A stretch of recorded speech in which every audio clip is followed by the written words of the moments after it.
प्रभु यीशु मसीह के मधुर और मीठे नाम में आप सबको पास्टर सुजीत मसीह की तरफ से जय मसीह की। प्रियो, आज हम फिर से आपके लिए एक नया वीडियो लाए हैं। वीडियो का विषय है 4 आध्यात्मिक नियम। प्रियो, हम उन 4 आध्यात्मिक नियमों के बारे में चर्चा करने जा रहे हैं। पहला है कि परमेश्वर आपसे प्रेम करते हैं। दूसरा है कि मनुष्य पापी है। और तीसरा है प्रभु यीशु मसीह हम पापियों के लिए इस जगत में आए। और चौथा और अंतिम नियम है कि हमें और आप सबको प्रभु यीशु मसीह को ग्रहण करना आवश्यक है। प्रियो, जिस प्रकार से भौतिक नियम है जो भौतिक संसार को नियंत्रित करते हैं, उसी प्रकार से आध्यात्मिक नियम भी है जो परमेश्वर के साथ आपके संबंधों को नियंत्रित करते हैं। पहला हम देखेंगे, परमेश्वर आपसे प्रेम करते हैं और आपके जीवन के लिए उनके पास अद्भुत योजना है।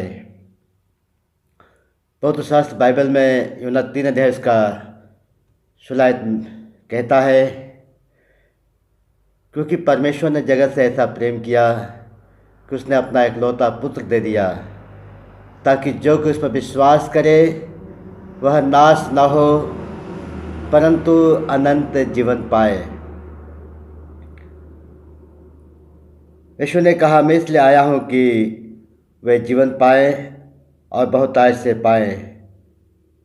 यूहन्ना 10 अध्याय उसका 10 आयत में प्रभु का ये कलाम कहता है।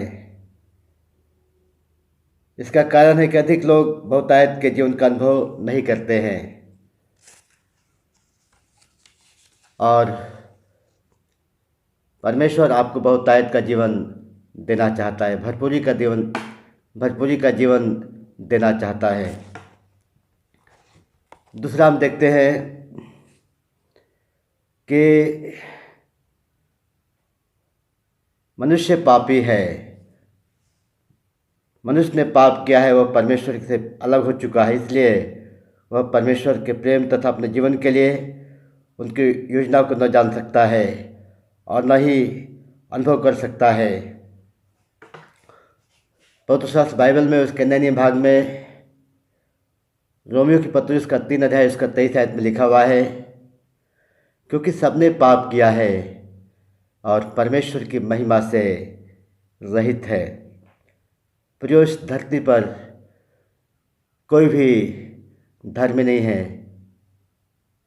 रोमियो की पत्री उसका 5 अध्याय उसका 12 आयत में लिखा हुआ है कि एक मनुष्य के द्वारा पाप जगत में आया, पाप के द्वारा मृत्यु आई और मृत्यु सब मनुष्यों में फैल गई, क्योंकि सबने पाप किया है।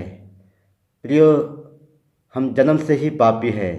जन्म से ही पाप का स्वभाव हम सब के अंदर, पूरे मानव जाति के अंदर पाया जाता है और पापों की वजह से मनुष्य परमेश्वर से अलग है, पृथक है। रोमियो की पत्री उसका 6 अध्याय उसका 23 आयत में लिखा हुआ है कि पाप की मजदूरी तो मृत्यु है, परंतु परमेश्वर का प्रेम हमारे लिए मसीह यीशु में अनंत जीवन है, ऐसा जीवन जिसका अंत नहीं होता है। प्रियो, तीसरा आध्यात्मिक नियम है कि प्रभु यीशु मसीह हमारे लिए मरे ताकि हमारा और आपका संबंध पिता परमेश्वर से स्थापित हो जाए। रोमियो की पत्री उसका 5 अध्याय उसका 8 आयत में लिखा हुआ है कि परमेश्वर अपने प्रेम की भलाई इस रीति से प्रकट करता है कि जब हम पापी ही थे तो मसीह यीशु क्रूस पर बलिदान हुए, मरे। प्रियो, बाइबल कहती है कि हमारे और आपके पापों के लिए ही प्रभु यीशु मसीह को मरना पड़ा। आज से 2000 साल पहले प्रभु यीशु मसीह ने हमारे और आपके लिए क्रूस पर अपनी जान दिया। कलवरी क्रूस पर अपना खून का एक एक कतरा हमारे और आपके पापों के लिए बहा दिया, ताकि हमारा और आपका पाप क्षमा हो जाए, धुल जाए, मिट जाए और हमारा और आपका संबंध पिता परमेश्वर से प्रभु यीशु मसीह के उस लहू के द्वारा स्थापित हो जाए। प्रभु का वचन कहता है, पहला यूहन्ना उसका 1 अध्याय उसका 7 आयत में, कि यदि हम ज्योति में चले जैसा वह ज्योति में है, तो हम एक दूसरे से सौभाग्यता रखते हैं और परमेश्वर के पुत्र हमारे खुदावंद प्रभु यीशु मसीह का लहू हमें सब पापों से शुद्ध करता है। और इसके लिए आपको सच्चा पश्चाताप करना आवश्यक है। पहला यूहन्ना उसका 1 अध्याय उसका 9 आयत में प्रभु का कलाम कहता है कि यदि हम अपने पापों को मान लें तो हमारे पापों को क्षमा करने और हमें सब अधर्मों से शुद्ध करने में विश्वास योग्य और धर्मी हैं। चौथा आध्यात्मिक नियम है कि प्रभु यीशु मसीह को ग्रहण करना आवश्यक है।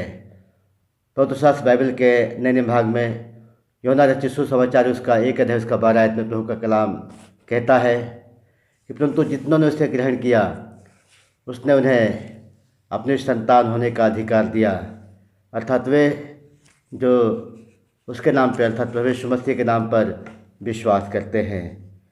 और जब आप प्रभु यीशु मसीह के नाम पर विश्वास करते हैं कि प्रभु यीशु मसीह हमारे मुक्तिदाता उद्धार करता है, हमारे लिए स्वर्ग छोड़ के इस जगत में आए, हमारे लिए मारे गए, गाड़े गए, फिर तीसरे दिन मुर्दों में से जिंदा हो गए और आसमान में उठा लिए गए, फिर जिंदे और मुर्दों का इंसाफ करने के लिए वो जल्द आने वाले हैं, तो निश्चय ही आपका संबंध पिता परमेश्वर से स्थापित हो जाता है और आप अपने जीवन में परमेश्वर की भरपूरी का अनुभव करने लगते हैं, परमेश्वर की भरपूरी का आनंद उठाने लगते हैं।